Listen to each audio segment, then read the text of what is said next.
We'll get into what you came here for. Please tell me more about the activity. Activity.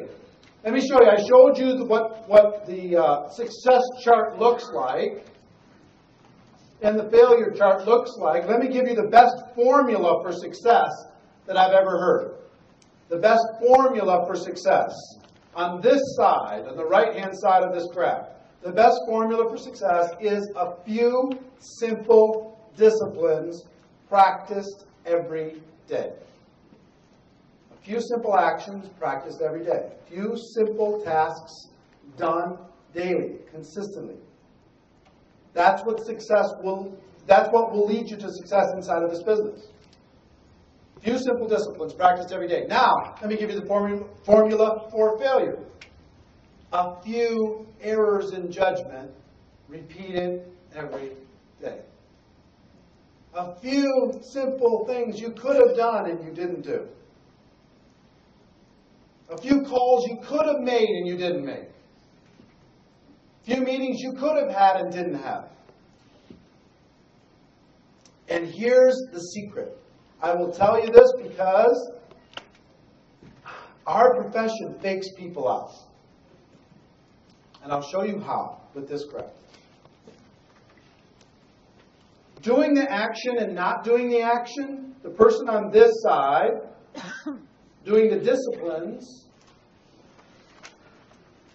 and the person on this side repeating the errors, you can't tell the difference between the two of them sitting in this room. In the last 24 hours, there are some of you that engaged in the disciplines and some of you that repeated some errors in judgment. And you know what? We can't see the difference. Right? So, a person says, okay, they make 10 phone calls yesterday. And the person on this side doesn't make the 10 phone calls in the last 24 hours. Can you tell the difference between the two? You can't. So it doesn't seem to matter that much. One person does a PBR on this side, and the other person doesn't. One person passes out a tool, the other person doesn't. One person sits down or does a three-way call, the other person doesn't. One person talks to somebody on Skype, the other person doesn't. One person has somebody try the product, the other person doesn't. One person uses the product in front of people, the other person doesn't. You can't tell. So the big fake out is this. Have you ever heard of, if I'll go to work for you for a penny a day, double it every day for the next 30 days, that old story? Right? It's $10 million at the end.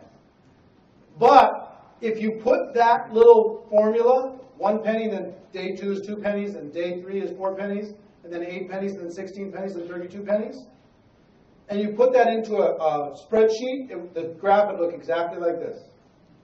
Exactly like this. So those little actions work for a penny, 2 pennies, 4 pennies, 8 pennies, 16 pennies. Doesn't seem to matter that much. But in the end, does every one of those pennies matter?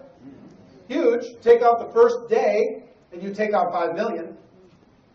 Take out the first 2 days, you take out 7.5 million. But down here, a person's just having fun, goofing off, doing nothing. And you get discouraged because you watch the person doing nothing. They might be making more money than you. And they're a goof off. And you're working hard. And you're going, how is this possible? Maybe I should goof off too. Looks like it worked for them. So people, here's the thing. This discipline curve is uncomfortable. And it's hard to do alone. The error curve is really comfortable. Out of every 20 people, 19 of them are down here.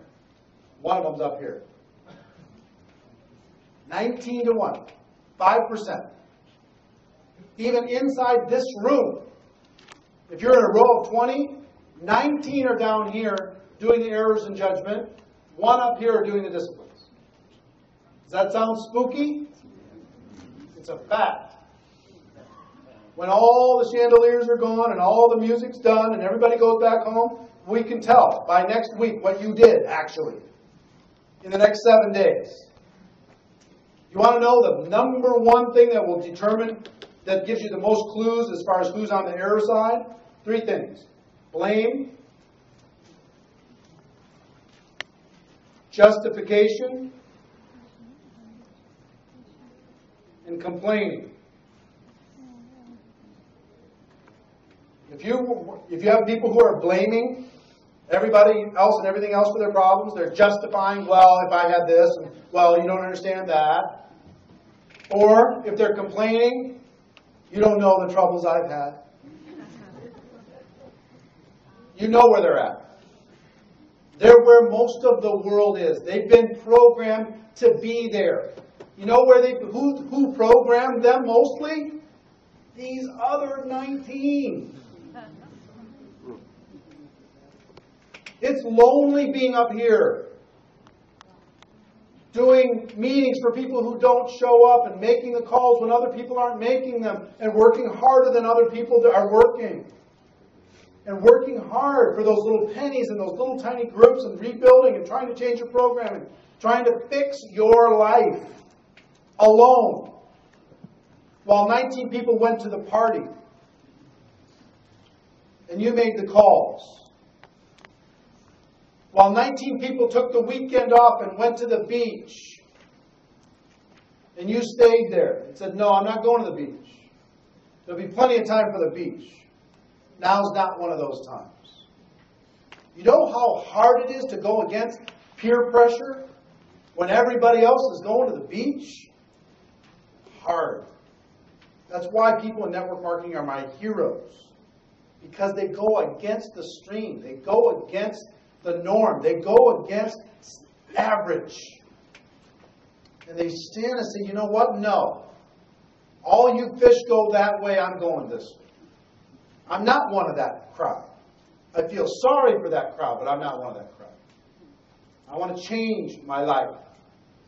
Now, if you don't really pay attention to your programming, it's going to be very, very, very difficult for you to stay strong enough to stay on this disciplined path. The programming is everything. Feeding your mind, feeding your spirit, feeding your soul. In every way, in a positive way. And looking for the patterns that are repeating over and over and over and over and over. And find a loved one, somebody who cares about you or a friend, and say, what are my patterns? It's okay, you can tell me. What are my patterns? What are the things that you see me repeat over and over? What's my self-destructive behavior? What is my issues that I need to work on in order to be able to change the programming? And Connie talked about today, don't worry about your weaknesses, just worry about your strengths. That's true. You can get anywhere you want to go with your strengths. However, you've got to go back and fix the typo.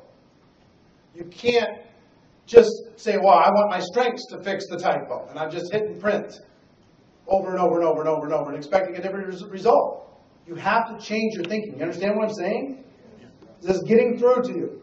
Yes. This is a very deep message. This is something that will, if you take it as seriously as I do, the next 10 years can be a completely different 10 years for you.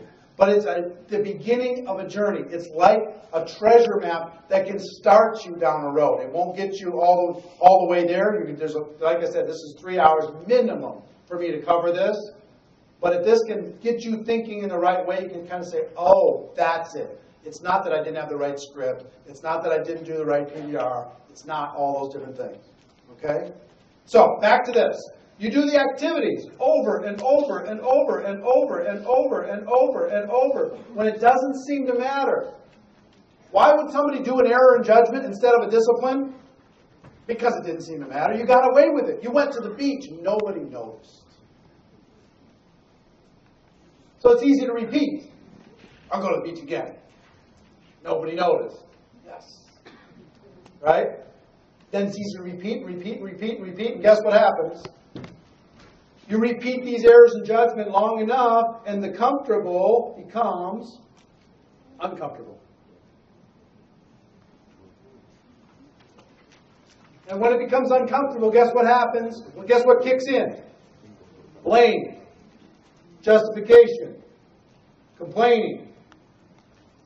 It's not me. And you turn to the other 19 that were also not willing to do the things that they needed to do. And you said, what happened? And guess what they'll say to you? It's not your fault. Your upline screwed you over so bad. Remember that one time they didn't have products? How could they expect you to succeed? It's impossible. Didn't they even have translations in the breakout session, so you couldn't get the training? It's terrible what those people try to expect from you. Awful. So it makes you feel better about your failure. You're right. Screw those guys. Dumb network marketing stuff. Told me I'd get rich. And then the person up here who's going this journey alone, time after time, day after day, doing the disciplines, talking to the people, doing the meetings, doing the calls. When they didn't feel like it, when it was uncomfortable, when it was no fun, when they were working hard to reprogram themselves, getting around other 5%ers, to encourage them and say, no, stay on the path, buddy. Come on, stay on the path. Don't fall off. Come on. Stay with it. We're on the right track. We're going to do this together. And you will attract to each other. You'll find each other. Then here's my promise to you. The uncomfortable will become comfortable. What hurts today won't hurt tomorrow. It'll become natural, become part of what you do, become part of who you are. And then your job is to do the best you can to keep as many people on this path as possible. Let them know that the uncomfortable will become comfortable. Let them know that programming themselves will get a result. It's not about the scripts, it's about you. It's not about the products, it's about you. It's not about our comp plan or our company, it's about you. You've got patterns that you've got to correct. You have programming that you have to correct. Now, here's the reason why our business is so different. In every other business in the world where you're an employee, you don't have to do that. Because you know what they teach you to do? An action, and repeat that action for the next 10, 20, 30 years. Every once in a while, get a little retraining, and then repeat that action. They want you to be stuck in that programming. They don't want you to be liberated. There's no money in that for you to be liberated. They want you semi-dumb. They want you smart enough to be a function, but not a leader. Unless there's a leadership function inside of the company. Ours is completely different. Completely different. This will be a journey of self-exploration for you, unlike anything you've ever experienced in your life. But I will tell you this, see this path? This is true whether you're in network marketing or not.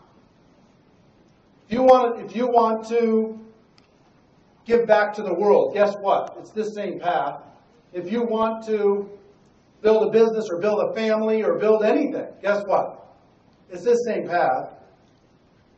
Your program is going to lead to your thoughts, it's going to lead to your attitudes, it's going to lead to your activities, it's going to lead to your results, it's going to lead to your lifestyle. Period. Now, why don't they teach this in school? Because they want you semi-stupid. We need accountants to do the accountant job. We need managers to do the manager job. We need customer service to do the customer service job. We just need them to be functions. We don't need them to be people. We need the police officer to do the police officer job. We don't need him to become a leader. Why do we need him to become a leader? We just need him to do his job. So if he's got patterns that he keeps repeating, fine. So long as he does his function, what do we care? So, activities. So, results. What you think determines how you feel. How you feel determines what you do. What you do determines what you get. And what you get determines how you can live. Not how you will live, but how you can live. Okay? And I will tell you that this can work backwards sometimes. It's not always left to right. In other words, if you do the activity long enough, eventually you're going to feel better about it. And that will change your thinking about it. And that will help you to reprogram. Okay? That can work that way. The best way is do an activity, get feedback, no good or bad experiences, just learning experiences. Get feedback. The best way is you get the feedback, kick it into your programming, repeat it over and over and over and over and over and over and over and over and over every way you possibly can. Get it reinforced every way you possibly can and have it come back through. That's the better way. It's a lot slower, I promise you, because I did the other way. It's a lot slower going to activities, back to attitude, back to thoughts. Because what you do is you go to activity, to attitude, back to activity, to a worse attitude sometimes, right? Which leads to worse activities, and then you end up going back and forth between activity and attitude, which is where most of you are stuck right now. Between activity and attitude, back and forth, which is what wrecks your consistency. It's what keeps you from moving forward. But if you do that long enough and you're committed long enough, then eventually you're going to buckle down and you're going to see the repeating pattern and you're going to say, okay, I got to go back. What is my thinking about that? And how do I need to reprogram myself in order to be able to change? Okay. Results. What I am a student of is results. When it comes to our business, that is the output. That's the print. When they push print, and you get the piece of paper, and you look at the piece of paper, that's how you judge everything that led up to that document in your hand. Does that make sense? So, everything that we have to evaluate is based upon results. So we go do the thing. We get a result. Good or bad, doesn't matter. Then we either repeat the good or we correct the bad for the output again. Results are the name of the game. And then rank advancement is part of the results. Paychecks is part of results. Product stories is part of results. Organizational growth is part of results. Are you back at the next event is part of results. Do you have more people in your organization at the next event? Part of results. What I do and what all professionals do is we measure and measure and measure and measure and measure everything. Results are the name of the game. Then we get to lifestyle. The reason why I talked about lifestyle in the way that I did, I said this gives you the ability to have a lifestyle, but it's a lifestyle of choice. There's a lot of people who have money and no life. How many people do you know that have a lot of money and no life? That's a choice, right? Guess where that comes from? Programming. Or, you know what my programming issue has been, and I've been working on it very, very hard for the last 2 years, is I've repeated a pattern of make a lot of money and not have a lot. Seriously.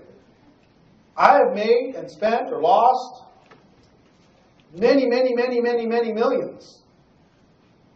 And that's my pattern. So I could point at all that. You wouldn't believe what happened in the stock market. And you would not believe how this partner screwed me over. And you wouldn't believe what happened with this, and the economy did that. And you know what? Guess what the common denominator of the last 20 years of my career has been? This guy. I have repeated patterns that I am working on a daily basis right now. Very hard to be able to, for the next fortune that comes in, because making money is easy inside of network marketing. You might not believe that, but it is.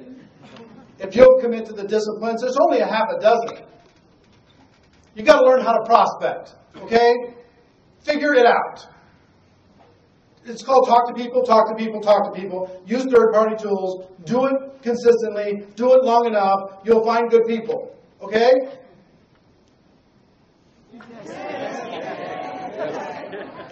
There's not a lot to it, guys. Then, getting a person started properly. Okay? How hard is that? Make sure that they do what you did. Talk to people, talk to people, talk to people. Use third-party tools. Jump up and down every once in a while. Get excited. Some will say yes, some will say no. If they say yes, then number 2, you get them started. Right? You want to make sure that they're using the products and they're getting product results. It's not a big skill. You're going to teach that at Harvard. Get people to use the products. We need to have a course. No. It's a decision. Right? Then, learning how to do presentations. That's a skill. All of you could learn that skill in the next 72 hours if the reasons were strong enough.